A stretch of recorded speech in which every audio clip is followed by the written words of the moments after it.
हो मेरे दोस्तों, आप सबका स्वागत है। आज रविवार शाम की प्रार्थना में हम सब संसार के अलग अलग भाग से जुड़े हुए हैं हमारे भगवान की पूजा करने में। हम हमारे समय का शुरुआत कर रहे हैं भगवान की पूजा में। पहले एलन हमारी मदद करेगा भगवान की पूजा करने में। यीशु की स्तुति हो, यीशु को धन्यवाद। अभी जैसे हम ये प्रार्थना का ये समय चालू कर रहे हैं, हम अपने आप को समर्पित करें। हे मेरे भगवान, मुझे माफ़ कर दीजिए मेरे हर पाप के लिए। हे मेरे पिता, मैं आपको सब चीज़ों के लिए धन्यवाद बोलता हूँ जो आज मेरे पास है, जो मेरी ज़िंदगी है, जो मेरा श्वास है। हर चीज़ के लिए धन्यवाद। मेरे परिवार के लिए धन्यवाद। मेरे माता पिता, मेरे पति पत्नी, मेरा कार्यस्थल, मेरी पढ़ाई, मेरी दुख, मेरी खुशी, हर एक चीज़ के लिए हे मेरे भगवान मैं धन्यवाद देता हूँ। और अभी मैं फिर से आपसे पूछ रहा हूँ, हे मेरे भगवान, मुझे माफ़ कर दीजिए मेरे पापों के लिए।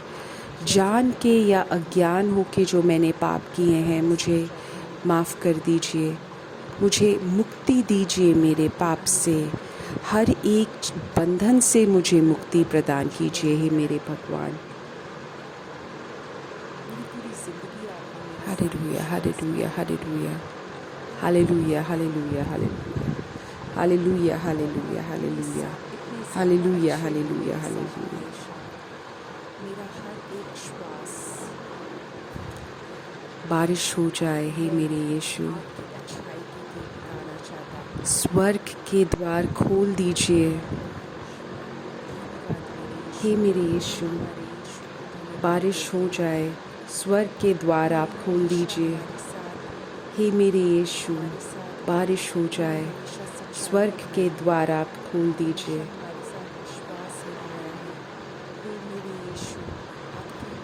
ये पवित्र आत्मा की आंधी है, पवित्र आत्मा की आंधियाँ हैं, आपके प्रेम की आंधियाँ हैं।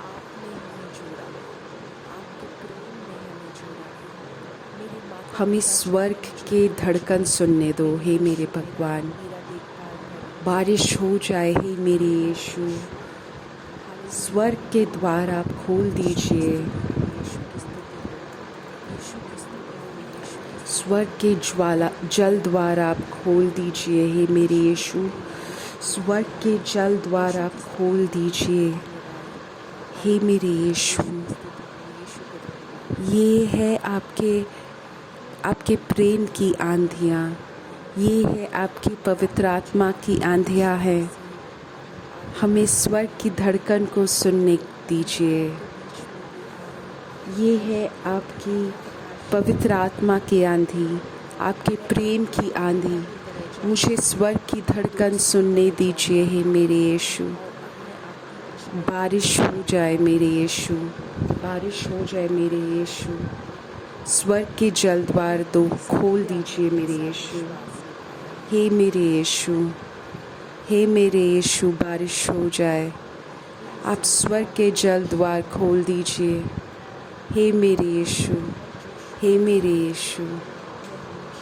ये है आपके प्रेम की आंधी, ये है पवित्र आत्मा की आंधी।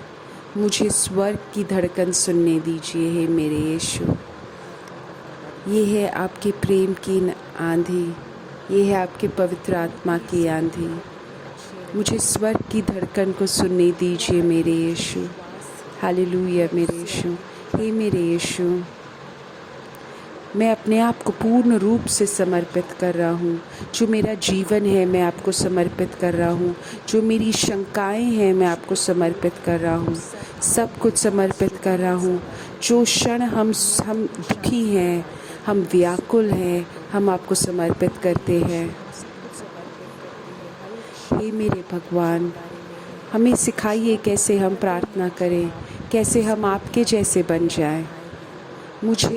हमें आपका आशीष दीजिए कि आप ज़्यादा हो, आप हमें अनुग्रह दीजिए कि आप ज़्यादा हो जाए और हम कम बन जाएं, कि हम इस संसार के पाप से दूर हो जाएं, इस संसार के लट से दूर हो जाएं। जो ये संसार हमें दर्द दे रहा है वो हम आपको समर्पित कर रहे हैं। हमारे जीवन में आपकी बारिश हो, आपकी अनुग्रह की बारिश हो। हे आबा पिता, आपको समर्पित कर रहे हैं पूर्ण रूप से, समर्पण समर्पण समर्पण। हे मेरे यीशु, बारिश हो जाए आपके प्रेम की। हे मेरे यीशु, बारिश हो जाए आपके पवित्र आत्मा की। हे मेरे यीशु, बारिश हो जाए आपके प्रेम की। हे मेरे यीशु, बारिश हो जाए आपके प्रेम की। हे मेरे यीशु, बारिश हो जाए आपके प्रेम की। हे मेरे यीशु, बारिश हो जाए आपके प्रेम की। ये आपके प्रेम की बारिश है, ये आपकी पवित्र आत्मा की बारिश है। हे मेरे यीशु, ये है आपके प्रेम की बारिश, ये है आपके पवित्र आत्मा की बारिश। हे मेरे यीशु, हम स्वर्ग की धड़कन को सुन ले। हे मेरे यीशु, हम स्वर्ग की धड़कन सुन ले। हे मेरे यीशु, बारिश हो जाए मेरे यीशु, आपके प्रेम की बारिश, आपकी पवित्र आत्मा की बारिश, आपके अनुग्रह की बारिश, आपकी क्षमा की बारिश। हे मेरे यीशु, हे मेरे यीशु, हे मेरे यीशु, आबा पिता, हमें आप याद दिलाइए कि हम हमेशा एक पवित्र जीवन बिता सकें और आप हमें बचाने वाले हैं। आप हमें हमेशा याद दिलाइए मेरे यीशु ये कि आप हमें ज़्यादा अनुग्रह दीजिए कि हम आपके जैसे पवित्र बन जाए, ज़्यादा पवित्र बन जाए, ज़्यादा हो आप हमारे जीवन में और हमारा अस्तित्व छोटा हो जाए। हमारा ये जो गुस्सा है हम उसको छोड़ पाएँ। हे मेरे यीशु, आपका अनुग्रह दीजिए। हे मेरे यीशु, आपका अनुग्रह दीजिए। आप स्वर्ग के जल द्वार खोल दीजिए। हे मेरे यीशु, आप स्वर्ग के जल द्वार मेरे हृदय को आप खोल दीजिए। हे मेरे यीशु, मेरे जीवन को आप खोल दीजिए। हे मेरे यीशु, धन्यवाद मेरे यीशु, धन्यवाद मेरे यीशु, धन्यवाद मेरे यीशु। यीशु की स्तुति हो। हम आपकी स्तुति करते हैं मेरे यीशु, हम आपकी पूजा करते हैं, हम आपको आदर प्रदान करते हैं। धन्यवाद मेरे यीशु, धन्यवाद मेरे यीशु, धन्यवाद मेरे यीशु, धन्यवाद मेरे यीशु। हे मेरे यीशु, धन्यवाद हो। धन्यवाद मेरे यीशु, धन्यवाद मेरे यीशु, धन्यवाद मेरे यीशु, धन्यवाद मेरे यीशु। हे मेरे यीशु, आपका आदर हो। हम आपका आदर देना चाहते हैं, हम आपको आदर देना चाहते हैं। मेरे दोस्तों, अभी हम हमारे आंखें बंद कर दीजिए और अपने हाथ को अपनी छाती में रख दो और यीशु से पूछो, हे मेरे यीशु, मुझे आपकी उपस्थिति का अनुभव करना है। मुझे लगता है कि मैं बिल्कुल छोटा हूँ, मैं काफ़ी नहीं हूँ, मैं पापी हूँ। मुझे काफ़ी बार लगता है कि मैं सही इंसान हूँ। आज का जो भगवान का वचन हमने जो चुना है उसमें यही लिखा है कि यीशु ने कैसे शरीर के एक एक अंग को ऐसा सजाया है कि हर एक अंग को उसका महत्व मिले। वैसे ही हम सब का एक महत्व है। चर्च में, कलीसिया में हमारा एक का महत्व है। तुम्हें जो भी ऐसा जो लगता है कि कोई मुझे नहीं चाहता, शायद हमारे बचपन से ही हमें लगा कि कोई मुझे नहीं चाहता। अपने हृदय में शायद हमारे अंदर ये तुलना भाव है। शायद हमारे माता पिता से, हमारे दादू दादी से हमें ये लगा हो, या कोई प्रकार का अकेलापन हो। शायद बचपन से ही अकेलापन चालू हुआ हो। शायद अभी तुम्हारे पारिवारिक जीवन में भी तुम्हें वो लग रहा हो, अपने पति पत्नी के साथ या अपने बच्चों के साथ रह रहे हो, फिर भी तुम्हें वो अकेलापन महसूस हो रहा है। यीशु के नाम पे मैं प्रार्थना करता हूँ, यीशु, हे यीशु, आप चंगाई प्रदान कीजिए, स्वर्ग खोल दीजिए और उनके ऊपर अनुग्रह की बारिश कर दीजिए। हे मेरे यीशु, आप स्वर्ग के जल द्वार खोल दीजिए, स्वर्ग के द्वार खोल दीजिए। आप हमारे ऊपर अपने अनुग्रह की बारिश कीजिए। हे मेरे यीशु, बारिश हो। हे मेरे यीशु, बारिश हो। हे मेरे यीशु, बारिश हो। हे मेरे यीशु, बारिश हो। हे मेरे यीशु, बारिश हो। हे मेरे यीशु, बारिश हो। हे मेरे यीशु, बारिश हो। पवित्र आत्मा की बारिश हो। हे मेरे यीशु, बारिश हो।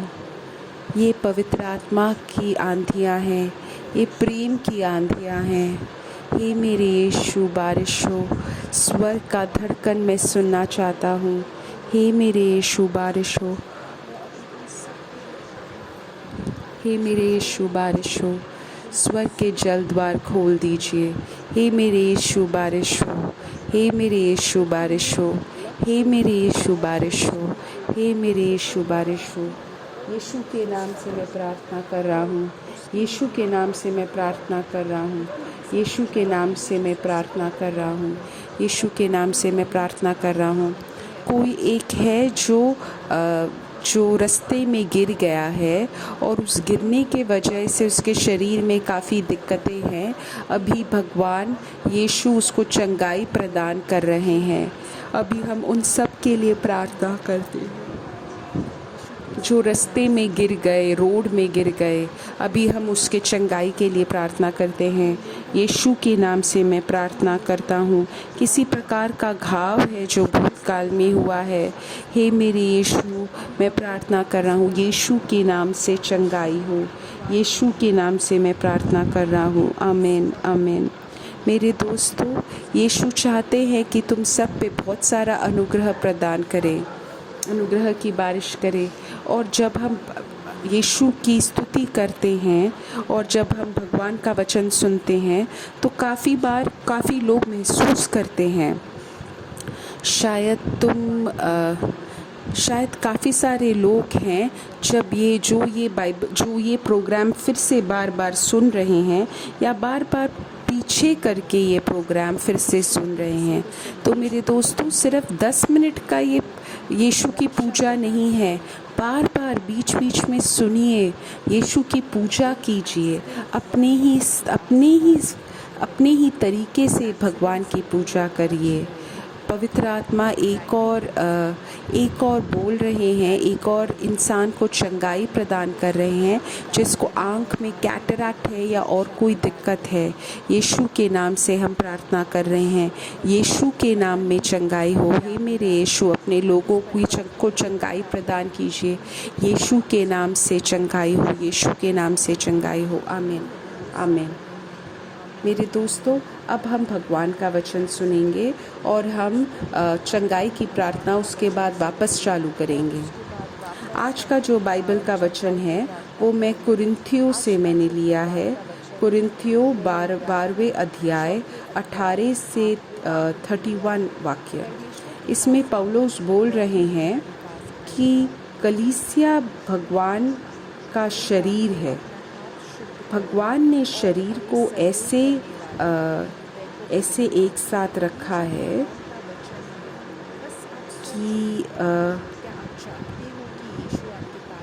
कि उनने छोटे चीज़ों को ज़्यादा आदर। तो मेरे दोस्तों, ऐसे भगवान ने हमारे हर एक अंग को एक साथ किया है कि शरीर के छोटे छोटे अंग को भी आदर दिया जाए।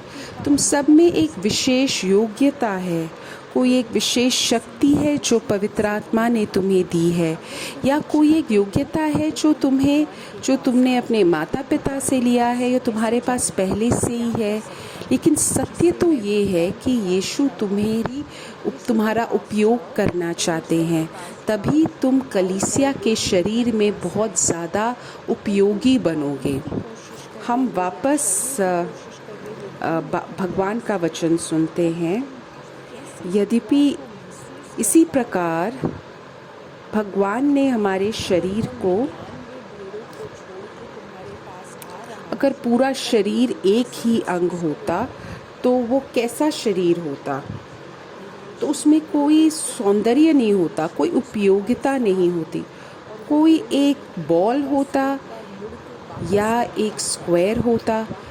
जैसे परिवार में अलग अलग अंग हैं, वैसे ही आँख नहीं बोल सकता कि मुझे हाथ की आवश्यकता नहीं है, मुझे इन लोगों की आवश्यकता नहीं है। मेरे दोस्तों, जब हम सब एक साथ जुड़ जाते हैं, एक साथ कार्य करते हैं, तभी दिव्य शरीर काम करता है। वैसे शरीर का हर एक अंग संसार के हर एक कोने में भगवान का वचन पहुंचेगा। क्या तुम्हें लगता है सिर्फ फादर लोगों का कार्य है कि भगवान के वचन का प्रचार करें? मेरे दोस्तों, अगर तुम भगवान का वचन का प्रचार नहीं करोगे अपने परिवार में, अपने कार्यस्थल में, तब कहाँ से भगवान का वचन फैलेगा? वैसे जैसे आँख बोलता है कि मुझे हाथ की आवश्यकता नहीं है, या सर पैर को बोल नहीं सकता कि मुझे तुम्हारी कोई आवश्यकता नहीं है, वैसे ही जब सारे अंग एक साथ काम करते हैं तभी एक साथ का शरीर काम करता है।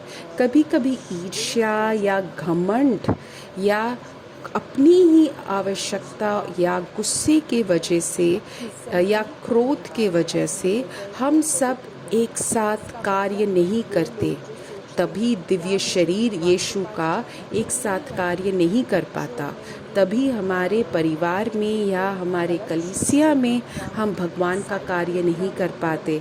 शायद यह एक कार्य है, तो सबका एक साथ आना ज़रूरी है।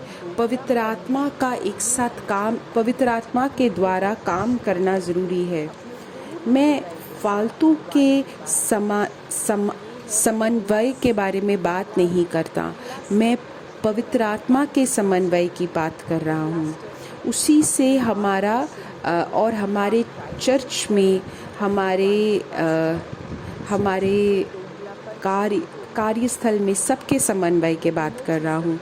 मैं सिर्फ दिमाग से समन्वय की बात नहीं कर रहा, मैं उस समन्वय की बात कर रहा हूँ जो पवित्र आत्मा तुम्हारे हृदय में जगाती है, प्रेम की, शांति की। तो वो जो सदस्य हैं जिनको हमें लगता है कि ये तुच्छ हैं, उनको ज़्यादा आदर दिया जाता है, और जो कम आदर वाले लोग हैं उनको हम ज़्यादा ढकते हैं। काफ़ी बार जो बहुत ज़्यादा सुंदर चीज़ें हैं उनको उतना आदर नहीं मिलता, उतना ज़्यादा ढका नहीं जाता। तो हम सब यीशु के शरीर के अंग हैं। हम सबका दायित्व है कि हम भगवान के हित के अनुसार काम करें। हमें उस समय जो हमें दिया गया है, उस समय के बीच में हम भगवान का कार्य करें। 5 साल, 10 साल, 15 साल, 20 साल, इस समय जो भगवान ने हमें दिया है, उस समय के अंदर हमें भगवान का कार्य करना चाहिए। लेकिन क्या हम दिव्य शरीर के अंदर होके काम कर रहे हैं? अगर ऐसा है तो हम सही राह पर हैं। और पवित्र आत्मा हमसे बोल रहे हैं कि परिवार, शरीर के बीच में कोई लड़ाई नहीं होनी चाहिए। अगर एक अंग दुखी हो जाता है तो पूरा शरीर दुखी हो जाता है, और अगर कोई एक अंग में बहुत कठिनाई आई है तो पूरे शरीर में कठिनाई आई है, और अगर एक अंग बहुत खुश है तो पूरा शरीर बहुत खुश हो जाता है। अलग अलग नहीं खड़े हो सकते वो अंग। वो अपने दिमाग से नहीं सोचते हैं, वो सब एकजुट होके सोचते हैं, क्योंकि उनका सोचना भी भगवान से है। मनुष्य ये बोलता है ये करो वो करो, लेकिन अगर तुम पवित्र आत्मा के साथ जुड़े हो तब तुम समझ पाओगे कि जो मनुष्य मुझसे बोल रहा है क्या वो भगवान का हित है। तो हम सब में एक दायित्व है, जो एक जुड़ा हुआ दायित्व है और हमारा अपना अकेला दायित्व है। तो कलीसिया चर्च में जैसे फादर लोग हैं, नबी है, बहुत सारे अध्यापक हैं, और हम सब हैं। तो ये जो भगवान का जो दिव्य शरीर है, इसमें इसमें अलग अलग दायित्व है। ऐसा नहीं है कि अगर मुझे कोई विशेष दायित्व, ऐसा नहीं है कि पूरे पूरे कलीसिया को नबी ही चलाते हैं या फिर सारे टीचर ही चलाते हैं। हम सबका एक अलग कार्य है। शायद तुम्हें एक अनुग्रह दिया गया है कि तुम एक पिता बन पाओ या एक दादू बन पाओ या एक आंटी बन पाओ। तो हम सबका एक दायित्व है कि हम भगवान का हित के अनुसार कार्य करें और आगे आने वाली पीढ़ियों को हम तैयार करें। मेरे दोस्तों, हम सब आश्चर्य करने वाले, कार्य करने वाले मनुष्य हैं भगवान के काम में, नाम में। जहाँ पे भी हमें भगवान ने रखा है, जब हम भगवान के हित के अनुसार कार्य करते हैं, तब भगवान का हित होता है। कोशिश करो कि कोशिश करो कि हम सब कोशिश करो कि तुम सब ज़्यादा कार्य कर पाओ भगवान के लिए, और मैं तुम्हें एक उत्तम मार्ग दिखाऊंगा। सिर्फ थोड़े से दायित्व से खुश मत हो, और ज़्यादा दायित्व मांगो और भगवान तुम्हें और ज़्यादा उपयोग करेगा। प्रेरितों के काम 10:15 में बोला जाता है कि किसी भी वस्तु को जिसे परमेश्वर ने पवित्र बनाया है तुच्छ मत कहना। काफ़ी बार हम जब ये देखते हैं कि एक बहुत अच्छे आदरणीय इंसान है, उसमें पवित्र आत्मा की शक्ति है, तो हम, और बहुत सुंदर इंसान है, तो हमें वो स्वीकार करना ज़रूरी आसान होता है। बट काफ़ी बार परिवार में हम देखते हैं, ये काफ़ी बार हमारे पति में देखते हैं, या काफ़ी बार हम हमारे आस पड़ोस में देखते हैं, और हमें लगता है कि नहीं, इनसे तो अच्छे हम ही हैं। तो अगर हम अच्छे हैं तो ये जो बोल रहे हैं ये सही कैसे हो सकता है। काफ़ी बार हमें लगता है कि मैं तो काफ़ी सालों से हूँ, ये बच्चा तो कल का आया है, ये कैसे सही बात बोल सकता है। शायद तुम उनका भूतकाल जानते हो, कैसे है वो, कैसा कार्य करते हैं, और उसके वजह से तुम्हें लगता है कि तुम उसका भविष्य जानते हो, और तुम्हें लगता होगा कि उसका विनाश होने वाला है। लेकिन यीशु हमसे सही तरीके, बिल्कुल विशेष रूप से कह रहे हैं कि जिस वस्तु को जिससे परमेश्वर ने पवित्र बनाया है उसे तुच्छ मत कहो। हम सबको भगवान ने सिर्फ भगवान के शरीर में एक सदस्य बनने के लिए बुलाया है। शायद तुम बहुत आदरणीय हो, लेकिन तुम्हारे पास कोई अधिकार नहीं है कि तुम किसी को तुच्छ बोलो या उसे समझो, क्योंकि यीशु ने जिसको स्वच्छ बनाया है उसको तुम तुच्छ मत बनाओ। क्या तुम बोल सकते हो कि जिसे यीशु ने भेजा है, क्या वो गलत बोल रहा है क्योंकि उसने बोला कि वो भगवान का पुत्र है? यही तो यहूदियों ने किया यीशु के साथ। वो मान ही नहीं पाए कि यीशु भगवान का पुत्र है। अगर ये यीशु के साथ हो सकता है तो यीशु के सदस्यों के साथ तो होगा ही, मेरे साथ तो होगा ही।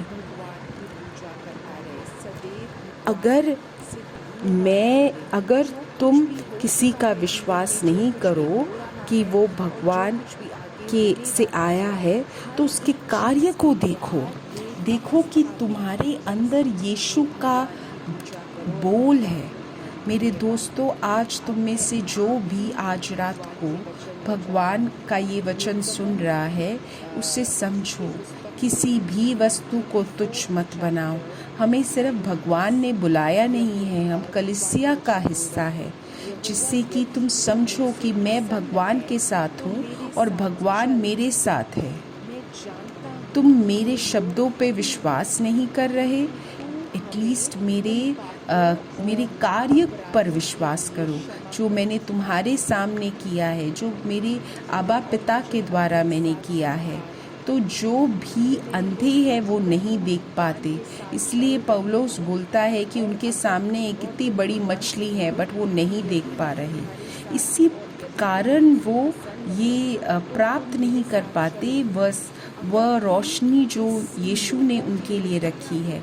तो मेरे दोस्तों, हम प्रार्थना करते हैं कि हम सब स्वीकार करें यीशु कलीसिया के लोग जो हमारे सामने काफ़ी बार स्पष्ट है। तुम्हारे परिवार में आएगा, तुम्हारी चर्च में आएगा, तुम्हारे साथ तुम्हारे 1 कुरिन्थियों 12वें अध्याय मेरे दोस्तों, अगर तुम प्रेयर करो 12वें अध्याय 7वें वाक्य में लिखा है, हर किसी में आत्मा किसी न किसी रूप में प्रकट होता है जो हर एक की भलाई के लिए होता है।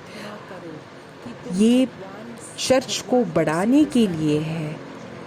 ये मत सोचो कि मेरे अंदर ये योग्यता कूट कूट कर भरी हुई है, या इतना पैसा है मेरे पास, या लोगों पर मेरा इतना प्रभाव है। ये सब भगवान के लिए है। ये सिर्फ तुम्हारे खुद के भलाई के लिए नहीं है, लेकिन यीशु की महिमा के लिए है। तुम्हारी महिमा के लिए नहीं है, यीशु की महिमा के लिए है। तो जैसे परमेश्वर ने किसी को बोलने का सामर्थ्य दिया है और किसी को मिली है भूली भरी आत्माओं के अंतर को पहचानने की शक्ति, किसी को अलग अलग भाषाएं बोलने की शक्ति प्राप्त हुई है, तो किसी को भाषाओं की व्याख्या करने के लिए, ये सब भगवान की महिमा के लिए है। ये मत सोचो कि जो लोग बाकी लोगों के लिए प्रार्थना कर रहे हैं या किसी के लिए प्रार्थना कर रहे हैं उसके लिए वो तुच्छ है। ऐसा नहीं है, वो सबसे बड़ा कार्य कर रहे हैं। जो समन्वय कर रहे हैं वो बहुत बड़ा कार्य कर रहे हैं। हमारा भगवान एक दिनारा देता है, जो पूरा कार्य काम करता है, या उसको जो बिल्कुल अंत में आता है। सो ये मत सोचो, तो बाकी लोगों पे ईर्ष्या मत करो, उनके साथ तुम अनुमान मत करो, बल्कि धन्यवाद दो कि भगवान ने तुम्हें कैसे अपने कार्य के लिए बुलाया है। मेरे दोस्तों, ये सब एक ही पवित्र आत्मा के द्वारा आई हैं। ये सारी शक्तियाँ, जो पवित्र आत्मा मुझ पे काम कर रही है वही पवित्र आत्मा तुम पे भी काम कर रही है। जो भगवान के नाम से आता है वही है जो मेरे साथ भी काम कर रही है और किसी और के साथ भी काम कर रही है। तो ये मत सोचो कि अगर मुझे वो महिमा मिल गई, वो शक्ति मिल गई तो मैं और ज़्यादा कर पाऊँगा, अगर मुझे ये शक्ति मिल गई तो मैं ज़्यादा कार्य कर पाऊँगा। मेरी दोस्तों, पवित्र आत्मा ने तुम्हें विशेष रूप से चुना है। ऐसे मत सोचो कि अगर मैं उस परिवार का अंग बनता या उस जगह होता तो ज़्यादा कार्य कर पाता। नहीं, जहाँ पे भी तुम्हें उगाया गया है वहाँ पे तुम फल फूल दो। पवित्र आत्मा ने तुम्हें और मुझे विशेष रूप से चुना है। अभी अपने आंखें बंद कर दो और विशेष रूप से प्रार्थना करो कि हम बाकी लोगों को स्वीकार कर पाए, अपने आप को स्वीकार कर पाए। वो सब लोग जो शांत होके भगवान का कार्य कर रहे हैं, शर्मिंदा होके उनको स्वीकार मत करो। जो तुम्हारे परिवार में कार्य कर रहे हैं या बाकी लोगों के लिए कार्य कर रहे हैं। काफ़ी सारे लोग बिल्कुल कठोर हृदय बना के भगवान का कार्य करते हैं। हे मेरे यीशु, मैं उन सब के लिए प्रार्थना कर रहा हूँ जो भगवान का प्रचार कर रहे हैं और जो कोई ना कोई दिक्कत या कोई ना कोई व्याकुलता का अनुभव कर रहे हैं। अभी यीशु एक संदेश, पवित्र आत्मा संदेश दे रहे हैं कि किसी एक इंसान को भगवान ने विशेष रूप से चुना है भगवान का कार्य करने के लिए।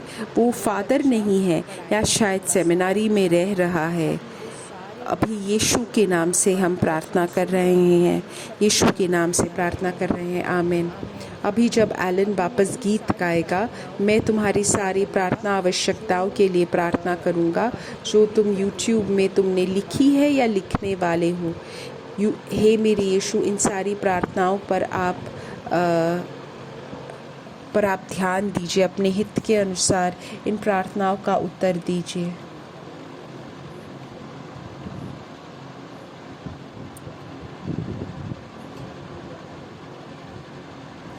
hallelujah, hallelujah, hallelujah, hallelujah, hallelujah, hallelujah.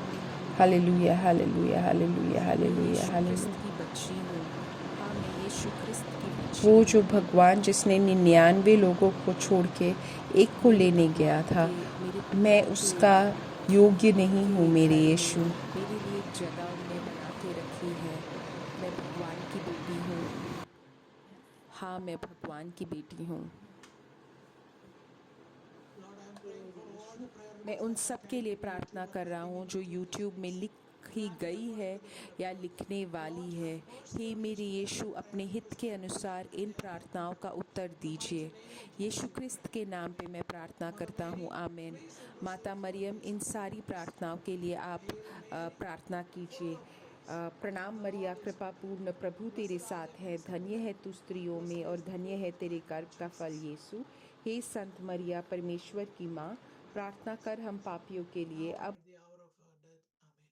Glory be to the Father, and to the Son, and to the Holy Spirit, as it was in the beginning, is now, ever shall be, world without end. Amen. Thank you very much, everyone. We will see on next Sunday, the same place, the same time. Thank you. Bye bye.